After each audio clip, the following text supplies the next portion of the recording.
Öncelikle ben kendimi tanıtayım. Elazığ Muhtarlar Derneği Başkanı ve Gümüşkavak Mahallesi Muhtarı Ahmet Gül. Malumunuz 24 Ocak'ta yaşadığımız deprem sonrasında Elazığ'da ciddi sıkıntılar oluşmuş.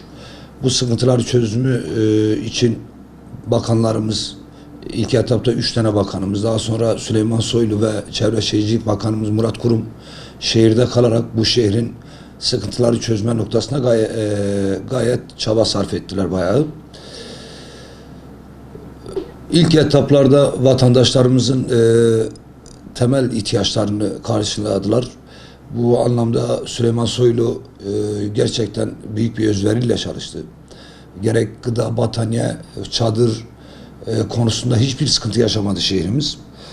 Fakat zaman ilerledikçe vatandaşların artık gerçek sorunları, bu yıkılan evleriyle ilgili nasıl yapılacak, nerede yapılacak, ne zaman teslim edilecek, kira yardımlar gibi sorular sorulmaya başlandı.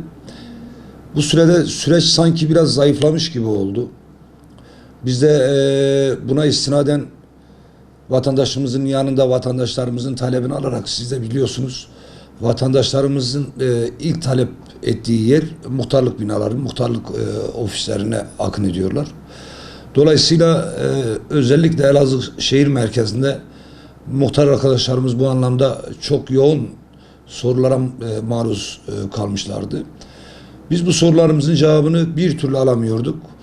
Daha sonra kendimizi ifade etmek için sizin gibi değerli medya temsilcilerine durumu ilettik. Akabinde Sayın Valimiz, Sayın Belediye Başkanımız bizleri toplantıya çağırdılar yakın zamanda. Orada biz vatandaşlarımızın sıkıntılarını, kendi görüş ve önerilerimizi dile getirdik. Sayın Valimiz sağ olsun, yeni valimiz Erkay Kırk Bey duyarlı bu konulara gelmeden önce tabiri caizse dersini iyi çalışmış bir valimiz. Yetkili gerekli müdürlüklere talimatlar verdi. Orada bizi bilgilendirmeleri için ve sıkıntıların bir an önce çözülebilmesi için sorumlu müdürlüklere talimatlar verip vatandaşların sıkıntıların bir an önce giderilmesini belirtti. Bizim burada bu süreçte temel önerimiz şuydu. Dedi ki kira yardımları, bugün AFAD büroları kira kontratı istiyor. Dedi ki kira kontratı istemeyin. Çünkü şu anda Elazığ'da kiralık ev bulmak sıkıntı. Kiralık ev yok. Olan evler de 1500-2000 lira. Vatandaşlarımızın ödeme gücü yok. Burada da ben fırsatçıları kınıyorum. Elazığ'da gerçekten Elazığ'a yakışmayacak bir şekilde depremden sonra kira oranları fahiş bir şekilde arttı. Bazı ev sahipleri burada fırsatçılık yaptı. İnşallah Mevlam onların hesabını sorar. Sayın Valimiz, İçişleri Bakanımızla tekrar konuşup o kira kontratı sorununu halledeceğini belirttiler. O halledilirse gerçekten büyük bir sıkıntı. Çünkü birçok insanımız annesinin, babasının, eşinin, dostunun yanına sığındı. Bu insanların da kira yardımı alması gerekiyor. Bir diğeri hak sahipliği sürecinde yaşanan sıkıntılardı. Vatandaşlarımız kimlerin hak sahibi olacağını tam olarak bilmiyorlardı. Çünkü mirasçılar vardı.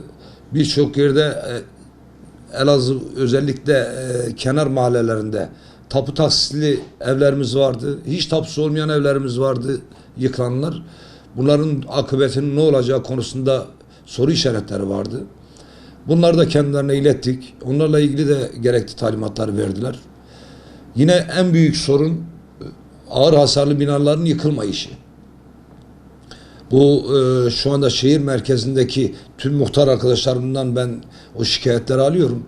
Onlara da vatandaşlar şikayette bulunuyorlar. Ağır hasarlı binalar şu anda madde kullanan gençlerin ve çok özür dilerim fuhuş yuvası haline gelmiş. Yine gündüz küçük çocukların oraya girip oyun sahası haline getirmeleri ciddi tehlike arz etmekte olduğunu belirttik kendilerine. Sayın Valimiz yine özel idareye ve belediye yetkililerine gerekli talimatı verdi. Bir an önce yıkılması konusunda neler yapılabilir? onlarla istişare edip inşallah bir an önce yıkılacağını belirttiler. Fakat bu sürede biz binaların yıkılmasını talep ederken ağır hasarlı binaların da kentsel dönüşüm imkanlarından faydalanacağı belirtildi. Burada kentsel dönüşümden daha önce yıkılan binalar vardı.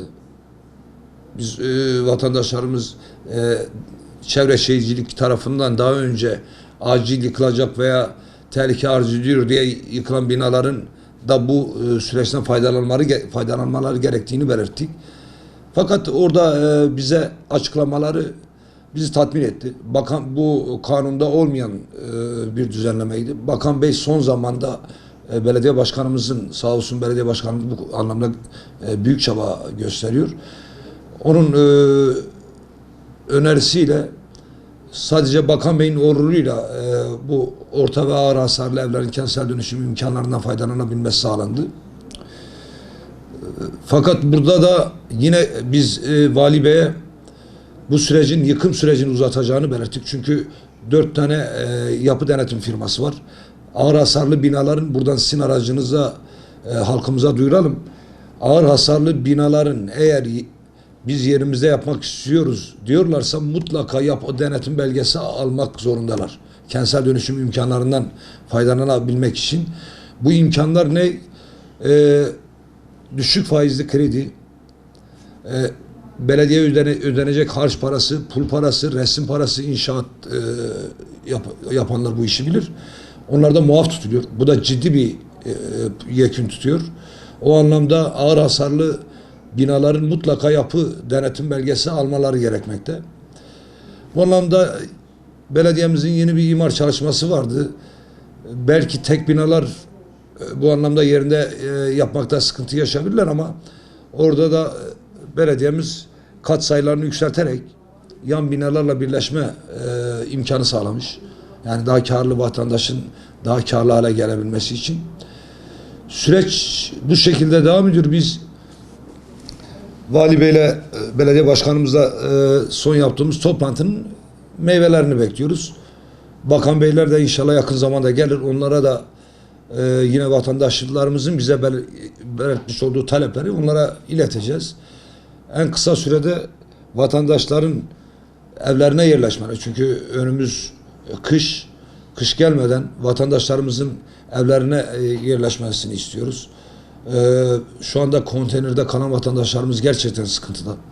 Yazın sıcağı, kışın çok soğukta kaldılar. Şimdi yazın sıcağında orada kavruluyorlar. Fakat evler yapılıyor. Yani Çevre Şehircilik Bakanlığımızın desteğiyle TOKİ'nin yaptığı evler hızla yükseliyor. İnşallah umudumuz bu evler zamanında teslim edilir. Şu anda söyleyeceklerimiz bu kadar. Sürecin takipçisiyiz. Bu anlamda vatandaşlarımızın, tüm muhtar arkadaşlarımız olarak vatandaşlarımızın her türlü hakkını tüm mecralarda, tüm mercilerde savunuyoruz. Savunmaya da devam edeceğiz.